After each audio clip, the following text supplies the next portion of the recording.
Hello everyone, hope you all are doing well. So आज हम बात करेंगे कंजक्टिवाइटिस के बारे में। ये एक आई डिसऑर्डर है। इसे पिंक आई भी कहा जाता है या आई फ्लू भी कहा जाता है। ये बीमारी आजकल बहुत ज़्यादा कॉमन है। सो इस वीडियो में हम इसके बारे में बात करेंगे। सो कंजक्टिवाइटिस एक ऐसी कंडीशन है जिसमें हमारा कंजक्टाइवा इन्फ्लेम्ड हो जाता है, यानी कि उसमें इन्फेक्शन हो जाता है, जिसकी वजह से उसमें रेडनेस और स्वेलिंग आ जाती है। तो पहले हम डिस्कस करते हैं कि कंजक्टाइवा होता क्या है। सो हमारी आई का जो वाइटिश पार्ट होता है दैट इज़ स्क्लेरा, उसके इंटीरियर साइड पे या उसके फ्रंट साइड पे एक लेयर होती है that provides covering and protection to sclera. So that layer is called conjunctiva. आप इसको डायग्राम में भी देख सकते हैं। Next is types of conjunctivitis. तो कंजक्टिवाइटिस की पहली टाइप है बैक्टीरियल कंजक्टिवाइटिस, जो कि डिफरेंट किस्म के बैक्टीरियाज़ की वजह से होता है। और उसके बाद है viral conjunctivitis. Viral conjunctivitis different किस्म के वायरसेस की वजह से होता है। और third one is allergic conjunctivitis, जो कि एलर्जेंस की वजह से होता है। Fourth is chemical conjunctivitis. Chemical conjunctivitis को टॉक्सिक कंजक्टिवाइटिस भी कहते हैं और इरिटेंट कंजक्टिवाइटिस भी कहते हैं। कॉजेज़ ऑफ कंजक्टिवाइटिस में सबसे पहली कॉज है bacteria, then viruses, then allergens and the last one is irritating chemicals.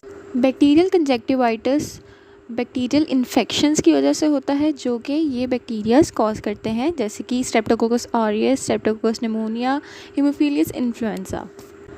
Viral conjunctivitis हमें वायरसेस की वजह से होता है। वायरसेस जब कंजक्टाइवा को जाकर अफेक्ट करते हैं तो उसकी वजह से हमें वायरल इन्फेक्शन हो जाता है। इसमें एडिनोवायरस, हर्पी सिम्प्लेक्स जैसे वायरसेस इन्वॉल्व होते हैं। Allergic conjunctivitis. एलर्जिक कंजक्टिवाइटिस हमें किसी भी किस्म की एलर्जी से हो सकता है। एलर्जी टू पोलन्स, डस्ट या फिर स्मोक, या फिर किसी इम्यूनोलॉजिकल प्रॉब्लम की वजह से जो कि हमारी बॉडी के अंदर है, या हाइपरटेंसिव रिएक्शन अगर हमारी बॉडी के अंदर हो जाए तो उसकी वजह से भी हमें एलर्जिक कंजक्टिवाइटिस हो जाता है। एलर्जिक कंजक्टिवाइटिस में हमारी आंखें बहुत ज़्यादा रेड हो जाती हैं, इसमें इचिंग बहुत ज़्यादा होती है, टीयरिंग बहुत ज़्यादा होती है, यानी कि हमें वाटरी डिस्चार्ज बहुत ज़्यादा होता है आइज़ में। केमिकल कंजक्टिवाइटिस हमें इरिटेटिंग सब्सटेंस या फिर केमिकल्स जो हमारी आई में एंटर हो जाते हैं उसकी वजह से होता है। इसकी वजह से हमारी आई में बहुत ज़्यादा इरिटेशन होती है, वाटरी डिस्चार्ज होने लग जाता है, म्यूकस बहुत प्रोड्यूस होता है। सो ये बेसिकली शैम्पू या दूसरे केमिकल्स या फिर कॉन्टैक्ट लेंसेज, डर्ट या फिर स्मोक या हेयर स्प्रेज, इसके अलावा जो क्लोरीन होता है पूल्स में, उसकी वजह से भी हमें टॉक्सिक या फिर केमिकल कंजक्टिवाइटिस हो सकता है। अब हम कंजक्टिवाइटिस के सिम्टम्स को डिस्कस करेंगे। सबसे पहले हमारी आइज़ में रेडनेस या पिंक कलर डेवलप हो जाता है due to the infection. Secondly हमारी आइज़ स्वेल हो जाती हैं। थर्डली हमारी आइज़ से टीयर्स बहुत ज़्यादा आते हैं, यानी कि वाटर डिस्चार्ज बहुत ज़्यादा हो जाता है।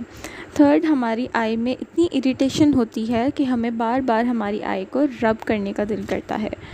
उसके बाद हमारी आई में इचिंग, इरिटेशन या बर्निंग सेंसेशन होती है, जो कि हमें बहुत ज़्यादा डिस्कम्फर्ट देती है। उसके बाद हमारी आई से म्यूकस या पस डिस्चार्ज होता है। ये एलर्जिक में या फिर वायरल इन्फेक्शन में नहीं होता, ये कॉमनली बैक्टीरियल इन्फेक्शन में होता है, बैक्टीरियल कंजक्टिवाइटिस की टाइप में होता है। इसमें हमारी आई से पस या म्यूकस प्रोड्यूस होता है वाइट या येलो कलर का, जिसकी वजह से हमें डिस्कम्फर्ट होता है।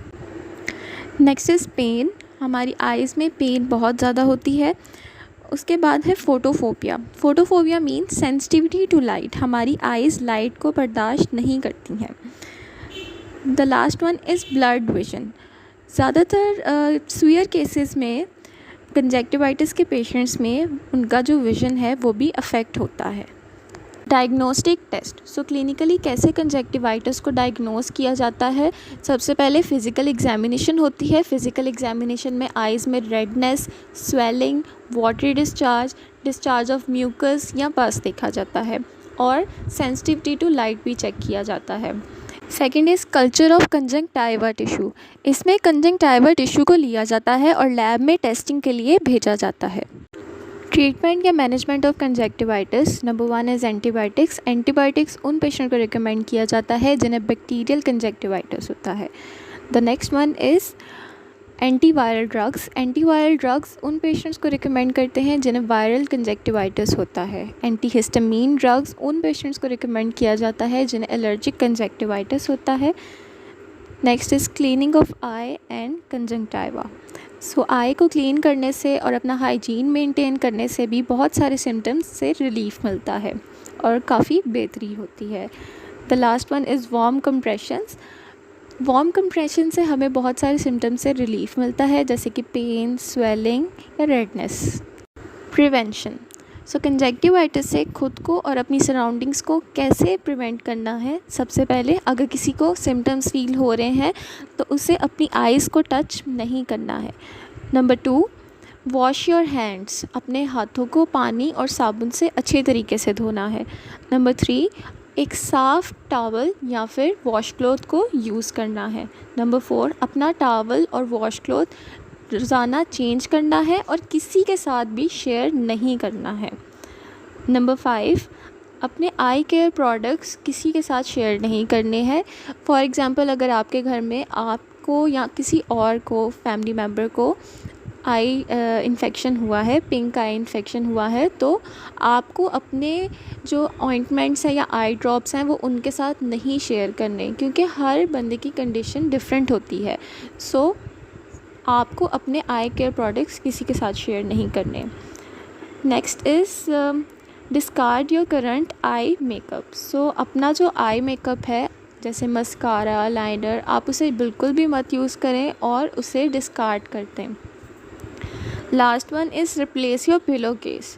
सो अपना पिलो केस आपने डेली धोना है और उसको किसी के साथ भी शेयर नहीं करना।